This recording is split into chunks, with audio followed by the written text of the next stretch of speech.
মহান আল্লাহর সমস্ত প্রশংসা যে আল্লাহ পাক রব্বুল আলামিন হায়াত এবং মওত সৃষ্টি করেছেন, যাতে রয়েছে আল্লাহ পাক রব্বুল আলামিনের উদ্দেশ্য মানব জাতিকে পরীক্ষা করা।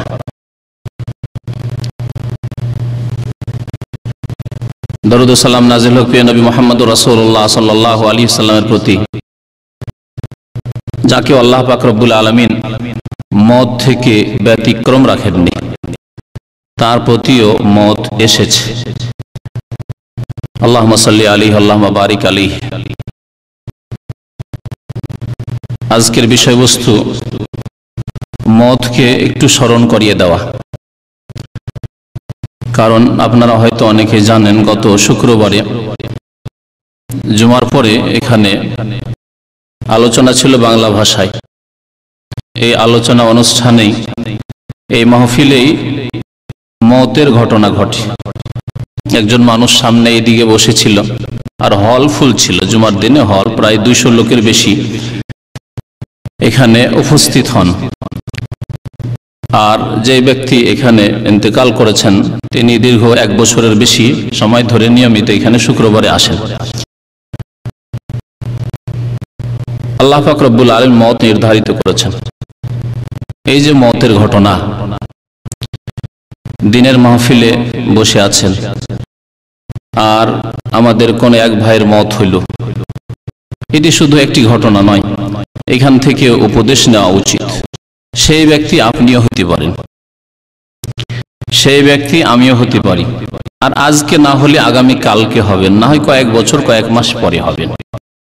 আল্লাহ ভালো জানেন কখন কার সময় এসে যাবে, কখন কাকে মালাকুল মওতকে লাব্বাইক বলতে হবে যে হাজির, উপস্থিত, আর উপায় নেই।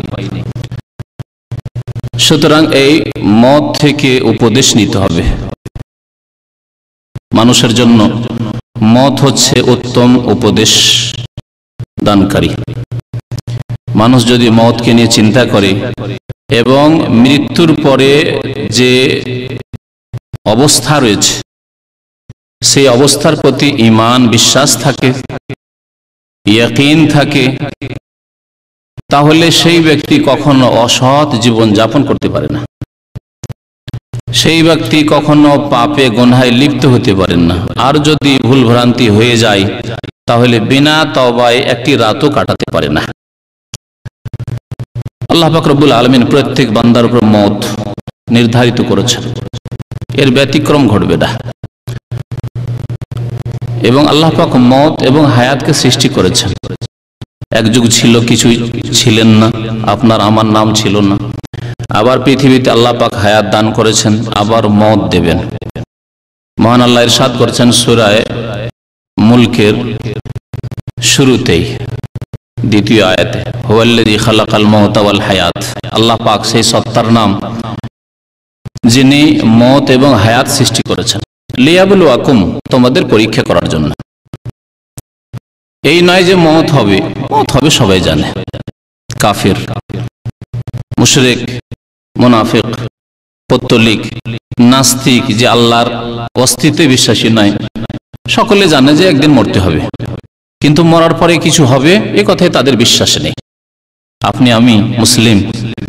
সুতরাং মওতের পরে কি হবে এবং এর জন্য আমাদের প্রস্তুতি কতটুকু, কি সম্বল নিয়েছি, এই চিন্তা করা হচ্ছে জ্ঞানীর পরিচয়।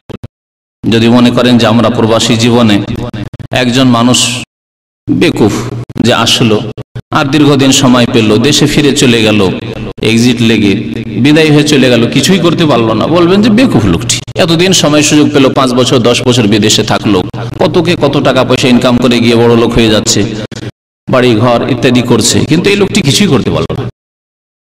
দুনিয়ার ক্ষেত্রে তাকে বড় বেকুফ বলবেন। আর যদি একজন মানুষ সময়কে কাজে লাগায় প্রবাসী জীবনে, যে একদিন চলে যেতে হবে, জানি না কখন চলে যেতে হয়, হঠাৎ করে, সুতরাং কিছু এখান থেকে নিয়ে যেতে হবে যাতে করে দেশে গিয়ে কিছু করতে পারি। এই রকমের চিন্তা, এই রকমের পরিকল্পনা যদি থাকে, তাহলে বলবেন যে লোকটি অত্যন্ত জ্ঞানী মানুষ, ভালো মানুষ, তা সজাগ মানুষ, প্রশংসা করবেন তার।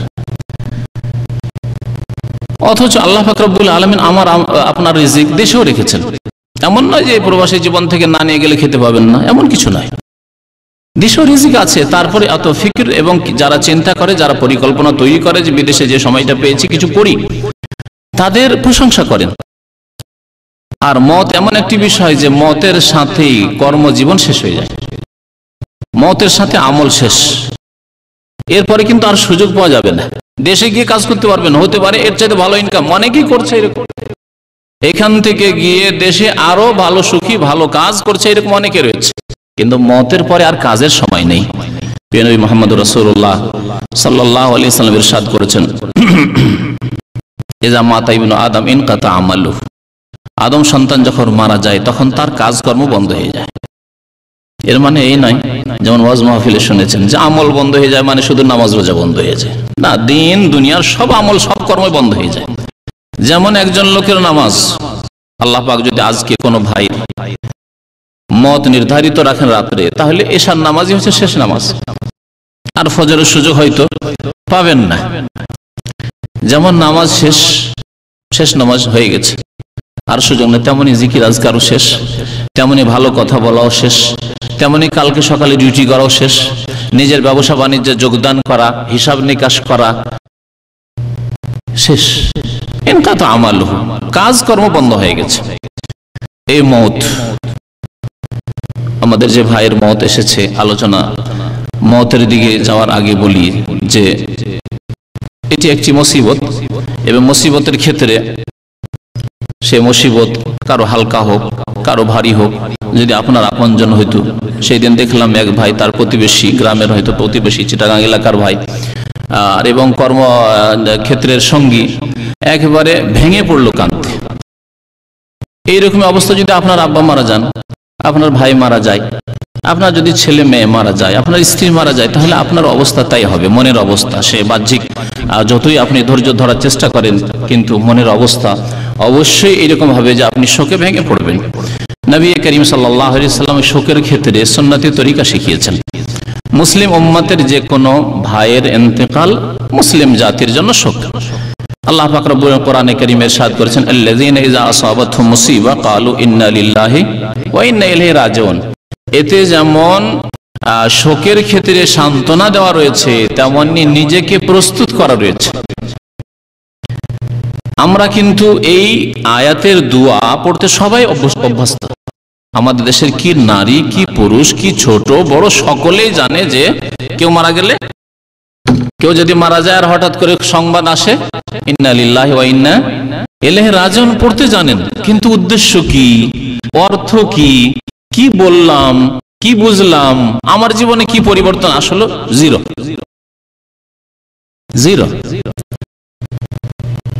আল্লাহ পাক ইরশাদ করেছেন, আল্লাযীনা ইযা আসাবাতহুম মুসিবা, কোন মানুষের উপর যদি মুসিবত বিপদ আপদ আপতিত হয়, যে কোনো রকমের বিপদ আসতে পারে, আর্থিক বিপদ আসতে পারে, শারীরিক বিপদ আসতে পারে, শরীরের উপর আংশিক বিপদ আসতে পারে, মৃত্যুর বিপদ আসতে পারে। আল্লাহ পাক অনির্দিষ্ট বিপদের কথা বলেছেন মুসিবা। তখন তারা বলে ইন্না লিল্লাহ, নিশ্চয় আমরা সকলে আল্লাহ, নিশ্চয় আমরা সকলে আল্লাহ, ওয়া ইন্না ইলাইহি রাজিউন, এবং নিশ্চয় আমরা তার দিকেই প্রত্যাবর্তিত হব, তার কাছে আমাদেরকে ফিরিয়ে নিয়ে যাওয়া হবে, আমাদেরকে সেখানেই ফিরে যেতে হবে, আল্লাহ পাকের দরবারে ফিরে যেতে হবে, আল্লাহ পাকের সামনে হাজিরা দিতে হবে, জবাবদেহি করতে হবে, হিসাব দিতে হবে এই জীবন সম্পর্কে।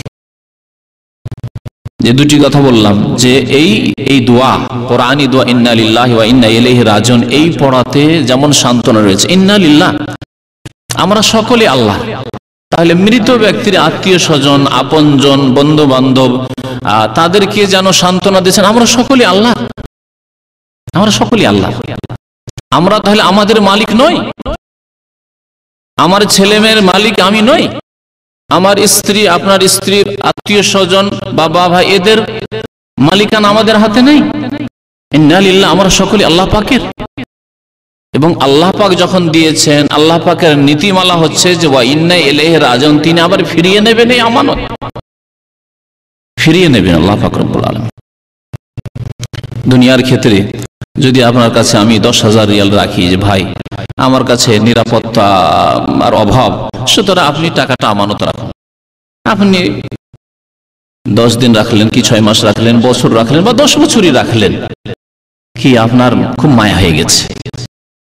তারপরে যদি বলেন এতদিন আমার কাছে টাকাটা আছে আর খুব মায়া হয়ে গেছে, আমি দেব না, জায়েজ হবে আপনার জন্য? সকলে বলবে যে না হারাম।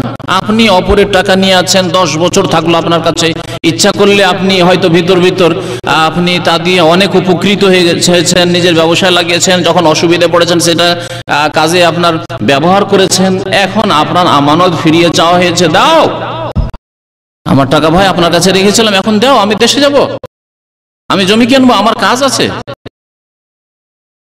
আজকাল অধিকাংশ মানুষ কিন্তু টাকা হাতে চলে গেলে মনে করে যে এটা আমার প্রপার্টি, আমার সম্পদ, ফিরিয়ে দিতে বড়ই ভারী লাগে, ফিরিয়ে দিতে বড়ই ভারী লাগে। আমাদের জীবনটা ওইরকম হয়ে গেছে মওতের ক্ষেত্রে। আল্লাহ পাক রব্বুল আলামিন আমাদের এই আত্মা দান করেছেন, আমাদের দেহ দান করেছেন, আমাদের জীবনের বিভিন্ন ভোগের বস্তু আল্লাহ পাক রব্বুল দান করেছেন, সমস্ত নিয়ামত আল্লাহ পাক দান করেছেন। বলছেন এই নিয়ামত তোমার কাছ থেকে ফিরিয়ে চাই। আব্দুল্লাহ, তোমার সময় শেষ হয়ে গেছে, এই তোমার আত্মা আমি ফিরিয়ে চাই।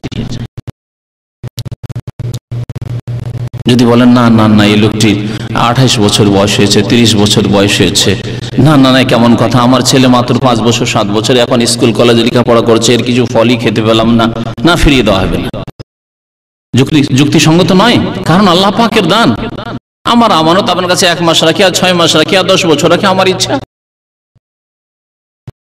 যখন ইচ্ছা আমি চাইবো আপনাকে দিতে হবে। এটি হচ্ছে শরীয়ত। আল্লাহ পাক রব্বুল আলামিন এই শিক্ষাই দিয়েছেন, ইন্না লিল্লাহি, আমরা সকলে আল্লাহর, ওয়া ইন্না ইলাইহি রাজিউন, এবং আমাদেরকে অবশ্যই আল্লাহর কাছে ফিরে যেতে হবে। যেই দিন যার ডাক আসবে, ছেলের ডাক আসবে, আপনার স্ত্রীর ডাক আসবে, বাবা মায়ের ডাক আসবে, আপনার আপনজন যাকে ছাড়া 1 মিনিট আপনি থাকতে পারেন না, ডাক আসবে, আপনাকে এই ডাকে সাড়া দিতে হবে, আল্লাহর আমানত ফিরিয়ে দিতে হবে।